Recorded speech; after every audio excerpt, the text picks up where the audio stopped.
Hello, I am Pankaj Sharma. Today we will understand the working of a step-up transformer using Faraday's law. A transformer works on the principle of mutual induction and Faraday's law of electromagnetic induction. When alternating current flows through the primary coil, it produces a changing magnetic flux in the laminated iron core. Let the magnetic flux linked with each turn be phi. According to Faraday's law, the induced EMF in a coil is E equals minus N d phi by dt. For the primary coil, EP equals minus NP d phi by dt. For the secondary coil, ES equals minus NS d phi by dt. Taking ratio, ES divided by EP equals NS divided by NP.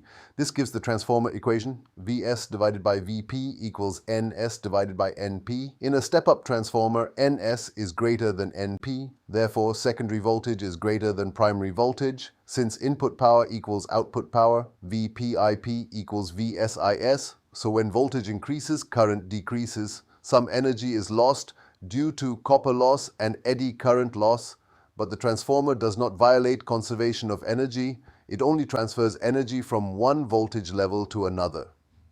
One important application of step-up transformer is in power stations. It increases voltage for long-distance transmission to reduce energy loss.